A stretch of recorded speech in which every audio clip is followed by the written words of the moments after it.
Meus irmãos e irmãs, a coisa ficou seríssima. O presidente americano Donald Trump já sabe exatamente quais são os ministros do STF que supostamente teriam participado ou articulado o atentado contra a vida do presidente Jair Bolsonaro na campanha presidencial de 2018. E ele não só está sabendo, como ele está sedento por justiça e decidiu ir até o fim para cobrar aquilo que tentaram fazer contra o presidente Bolsonaro, que para milhões de brasileiros era a última esperança de varrer a corrupção e derrubar a esquerda do poder. Ontem mesmo eu trouxe aqui no canal um vídeo que foi uma verdadeira bomba, respondendo a pergunta que o país inteiro se fazia: quem estava por trás de Adélio Bispo naquele fatídico dia da facada? É impossível não se perguntar como que um homem pobre, sem recursos financeiros, pode ser defendido por 4 dos advogados mais caros e renomados do Brasil. Quem está pagando essa conta judicial milionária? Será que foi quem a denúncia aponta? O próprio ministro Barroso, o mesmo que em tom de deboche disse: nós destruímos o bolsonarismo? A acusação de que um dos juízes integrantes do STF teria sido o mandante do ataque, coordenando os passos de Adélio Bispo, deixou o Brasil em estado de choque. E agora, com Trump no jogo e ciente de cada detalhe, o cenário muda completamente. Trump sabe, e com todas as letras, quais ministros do STF e políticos da esquerda que podem sim estar envolvidos no crime de tentarem tirar a vida de Bolsonaro. Se isso se confirmar, nós estamos diante de um escândalo capaz de abalar as estruturas do Brasil e criar um terremoto político internacional.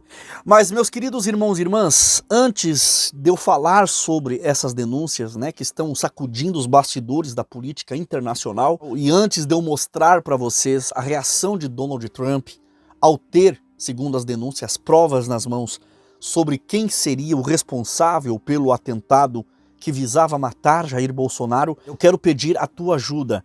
Eu peço encarecidamente que, por favor, deixe o like agora mesmo nesse vídeo, porque se você não deixar o like, a plataforma simplesmente vai enterrar esse vídeo e quase ninguém vai ficar sabendo dessas denúncias. O like é de graça, leva apenas alguns segundos e faz toda a diferença para essa informação rodar pelo Brasil inteiro. Então já clica no like, no joinha, compartilha esse vídeo e se não é inscrito, aproveita para se inscrever no canal e ative o sininho das notificações, porque aqui eu falo de política, de religião e de tudo que envolve a sociedade brasileira em geral, tá? E eu quero te dar uma dica rapidinha e muito importante. Se você quer uma maneira honesta de ganhar uma renda extra, saiba que existe um aplicativo aí no teu celular chamado Shopee. Sim, a Shopee. Ela está pagando para você trabalhar com ela sem precisar ter estoque ou mercadorias e sem vender nada para ninguém. Quer saber como começar a ganhar dinheiro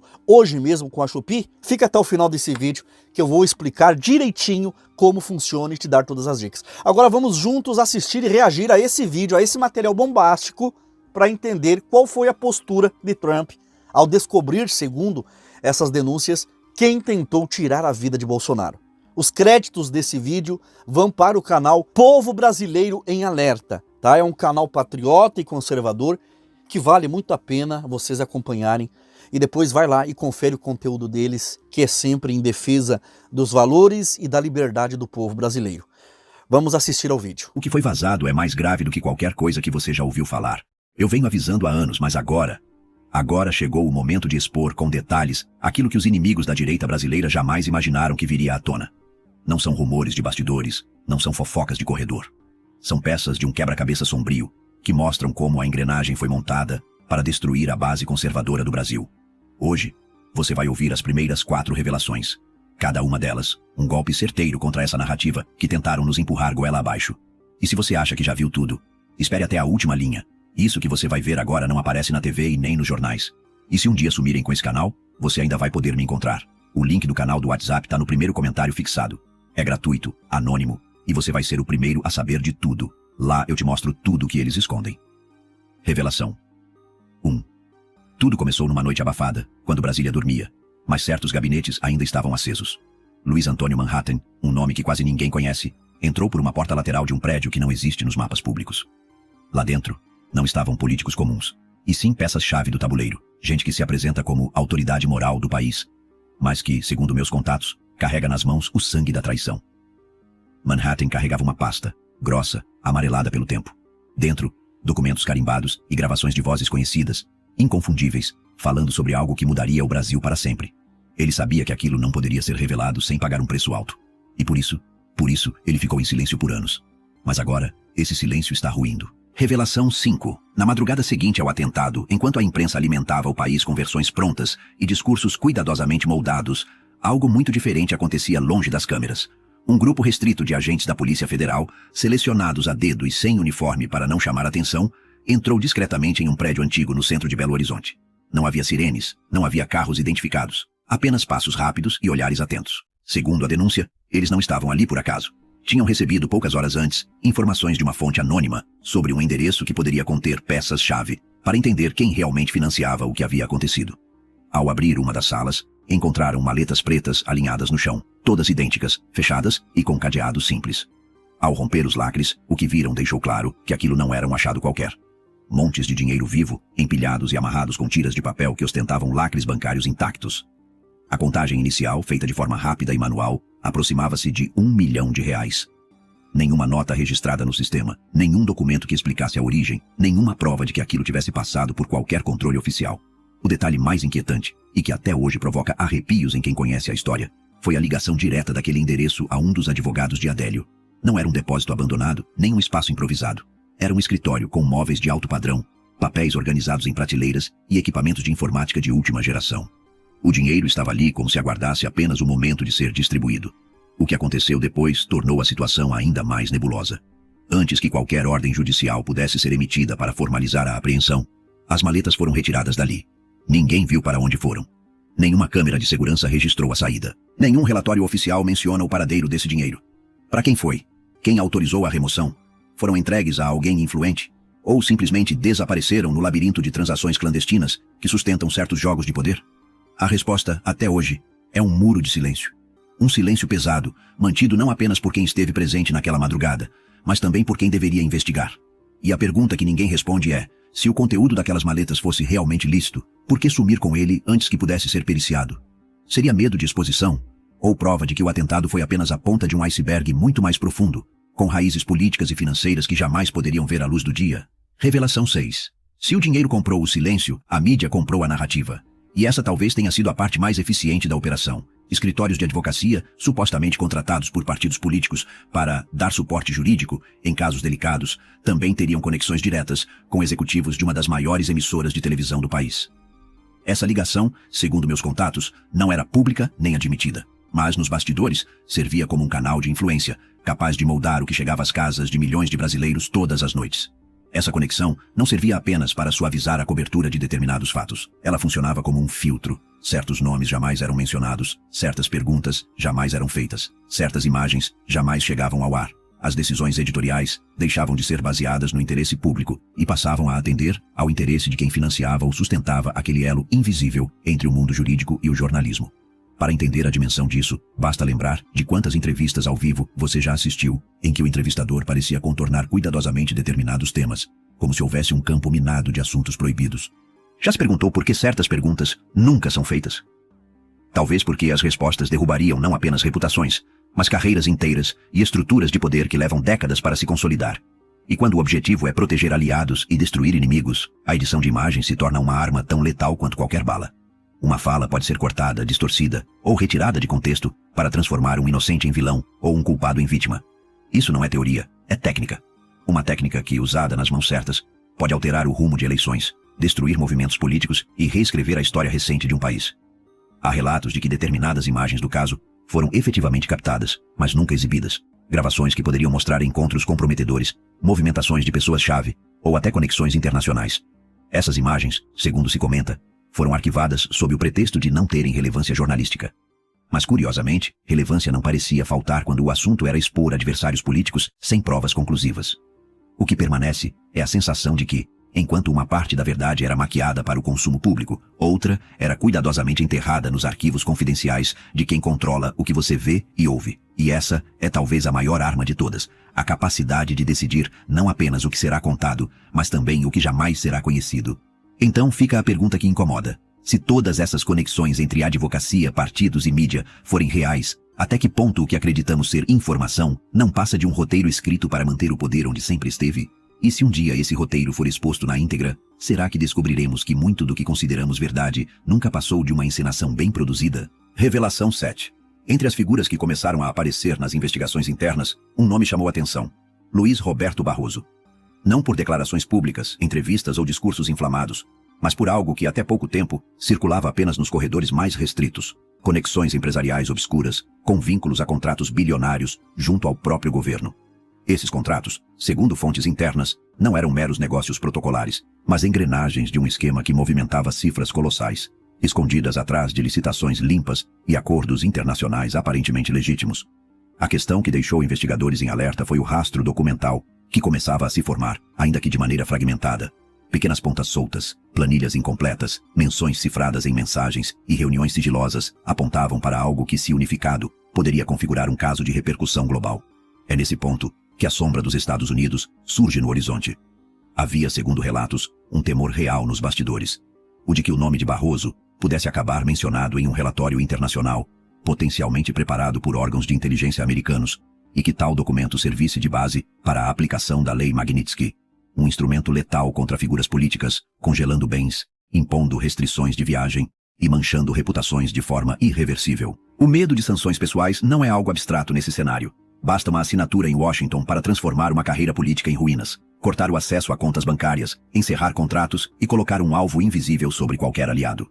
Fontes próximas afirmam que esse temor foi combustível para movimentos estratégicos recentes. Houve discretamente uma reorganização de peças no tabuleiro. Aliados foram reforçados, inimigos foram afastados e vozes potencialmente perigosas para a narrativa oficial foram neutralizadas com promessas ou ameaças veladas. Mas o problema de uma blindagem política é que ela nunca é permanente. O que hoje está protegido por alianças e acordos pode amanhã ser exposto por um único vazamento. E nesse caso, um simples documento oficial vindo de fora do Brasil teria o poder de furar qualquer bloqueio interno. A questão que poucos ousam colocar em voz alta é: até que ponto essa blindagem se sustenta se o jogo deixar de ser nacional e se tornar global? E se o gatilho para essa queda não vier de dentro, mas sim de fora, com força e legitimidade internacional, quem será capaz de impedir? Há quem diga que a movimentação em torno de Barroso nos últimos meses não foi apenas jurídica ou política, mas quase de sobrevivência pessoal. E o que mais intriga é que quanto mais se tenta enterrar certos detalhes, mais eles parecem encontrar caminho para ressurgir. Talvez porque, no submundo da política, nada permanece enterrado para sempre. Revelação 8. O rastro do caso levou a um ponto que muitos preferem ignorar: a presença de um advogado que não estava ali por acaso. Um homem com credenciais ligadas à embaixada da Arábia Saudita, cuja função oficial não coincidia com o papel real que desempenhava nos bastidores. Não era um defensor criminal comum, desses que entram e saem de tribunais todos os dias. Ele não estava ali apenas para acompanhar processos ou redigir petições. Quem presenciou sua presença garante: ele estava ali para observar e negociar. Mas negociar o quê? Essa é a pergunta que paira sobre todos que conhecem o caso. A versão oficial é vaga, quase protocolar. Mas em conversas reservadas, o que se diz é que sua missão ia muito além da defesa de qualquer cliente. Sua função parecia ser a de um emissário de interesses externos, enviado para proteger acordos que não podiam ser quebrados sem causar danos diplomáticos. O simples fato de um representante com ligações diretas à Arábia Saudita estar presente em reuniões relacionadas a um caso de alta tensão política no Brasil já levantaria suspeitas suficientes. Mas, segundo fontes, o enredo é ainda mais profundo. Havia conversas paralelas acontecendo longe das câmeras, onde promessas, pressões e acordos obscuros eram trocados. O que estava na mesa não era apenas o destino de um réu ou a interpretação de uma lei, mas interesses comerciais, contratos estratégicos e até possíveis alianças no campo energético e militar. Se isso for verdade, significa que a trama ultrapassava de longe as fronteiras do Brasil. Estávamos diante de um caso em que política interna e geopolítica se entrelaçavam de forma quase indissociável. Para alguns analistas de inteligência, esse tipo de presença estrangeira num caso sensível é um indicativo claro de que forças externas têm algo a perder ou a ganhar com o desfecho. E isso levanta outras perguntas incômodas. Que tipo de acordos poderiam estar em jogo para justificar tal envolvimento? Será que havia promessas de investimentos bilionários, fornecimento de recursos estratégicos ou trocas de favores diplomáticos? E mais importante ainda, quem, dentro do Brasil, tinha poder para negociar em nome de todos, sem que a população sequer soubesse? Há quem diga que certas reuniões aconteceram em locais discretos, sem registro oficial, mas sob vigilância de agentes especializados. Nessas ocasiões, não se falava abertamente em crimes ou conspirações. Falava-se em garantir estabilidade e manter a cooperação internacional. Palavras bonitas para encobrir interesses que dificilmente sobreviveriam à luz do dia. O mais inquietante é que, no fim das contas, tudo isso pode ter ligação direta com episódios que, oficialmente, não passam de atentados isolados ou eventos desconexos. Mas para quem conhece as peças, a sensação é de que estamos apenas vendo a superfície de algo muito maior. E quando a camada de silêncio for rompida, talvez percebamos que a política brasileira não é apenas uma disputa interna, mas um jogo de forças globais onde nós, o povo, somos meros espectadores. Revelação 9. Se todas as peças viessem à tona de uma só vez, o efeito seria devastador. Imagine, em questão de horas, nomes antes intocáveis sendo expostos. Ministros, parlamentares e empresários caindo um a um, como se uma mão invisível empurrasse cada peça desse tabuleiro de poder. Seria um efeito dominó, capaz de reescrever não apenas a estrutura política do Brasil, mas também de abrir feridas profundas na confiança do povo. Não estamos falando de pequenas denúncias ou boatos de corredor. Estamos falando de documentos, provas, gravações, imagens, elementos concretos que juntos poderiam desmoronar décadas de alianças ocultas. É por isso que, até agora, tudo foi tratado como boato, como teoria, como invenção plantada para desacreditar opositores. Mas os últimos meses mostraram que cada vazamento isolado era, na verdade, uma rachadura calculada nesse muro. Um muro construído com pactos de conveniência, favores políticos e acordos empresariais que se estendem muito além das fronteiras do Congresso. A pergunta que paira é: quem está por trás dessas rachaduras? São inimigos internos tentando tomar o controle ou aliados que decidiram abandonar o barco antes que ele afunde? O mais curioso é perceber como alguns nomes, até então alheios a qualquer escândalo, começaram a surgir nas conversas de bastidores. Pessoas que se julgavam seguras agora evitam aparecer em público, mudam suas rotinas, reforçam sua segurança. Como se soubessem que, quando esse muro cair, não haverá tempo para justificativas. O que antes eram apenas murmúrios em reuniões discretas, hoje começa a ecoar em grupos privados, mensagens criptografadas e reuniões emergenciais. Alguns dizem que é apenas questão de semanas para que um primeiro grande nome caia oficialmente. Outros garantem que já existe uma lista de alvos prontos para serem despachados politicamente, um por um, até que não reste pedra sobre pedra. Quando esse momento chegar, será impossível conter a enxurrada. E talvez seja justamente isso que muitos temem. Não a queda em si, mas o que virá depois dela. Afinal, quando toda a estrutura desmoronar, quem se levantará para assumir o controle? E será que o povo estará preparado para aceitar a verdade nua e crua, sem a maquiagem das narrativas oficiais? Revelação 10. O Pacto do Silêncio foi real. Não se tratava de um simples acordo de bastidores, mas de um código de sobrevivência que unia adversários e aliados políticos numa rede de proteção mútua. Reuniões a portas fechadas, sem atas, sem registros, sem câmeras, apenas promessas veladas, trocas de favores e um compromisso. Se você me protege, eu te protejo. Esse pacto atravessou partidos, ideologias e até gerações. No entanto, como todo acordo baseado no medo e no interesse, ele começou a ruir. Pessoas que antes se mantinham fiéis à omissão, agora estão falando.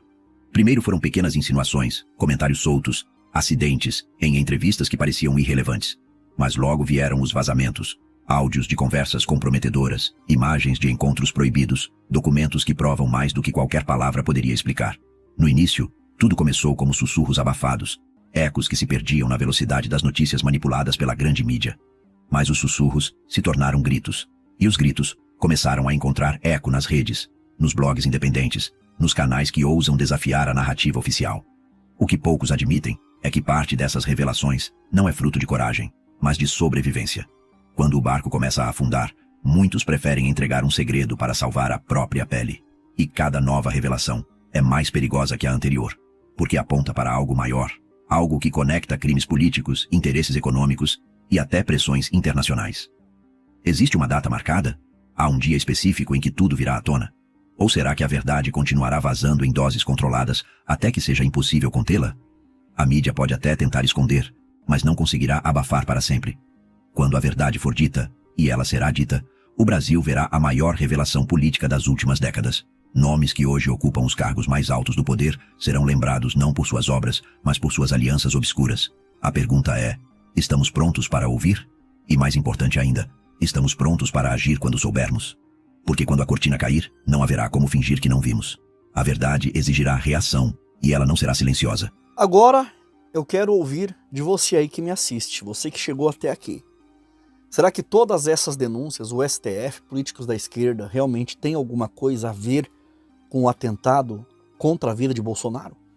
Deixe a sua opinião aqui nos comentários, compartilhe esse vídeo com o maior número de pessoas possíveis e vamos fazer esse assunto, essa denúncia ecoar pelo Brasil. E claro, garante o teu like nesse vídeo para esse vídeo chegar mais longe, tá? Deixa o like, se inscreve no canal e ativa o sininho das notificações, tá? E presta atenção, tem muita gente que está ganhando dinheiro com o aplicativo da Shopee. A Shopee está pagando para você trabalhar com ela e o melhor de tudo, sem precisar ter mercadorias, estoque ou fazer vendas para as pessoas, tá? E sem investir nada. E o detalhe mais importante, tá? Você precisa aprender o jeito correto de usar a plataforma. Por isso, a minha equipe, ela está preparada para te orientar e te dar o passo a passo, para você saber como começar a trabalhar com a Shopee e ganhar dinheiro ainda hoje e faturar com a Shopee, tá? Quer aprender? Clica no link do primeiro comentário fixado logo abaixo, chama a nossa equipe que eles vão te passar as informações, tá bom? Muito obrigado por ter me assistido até aqui, que Deus abençoe a sua vida poderosamente, em nome do Senhor Jesus.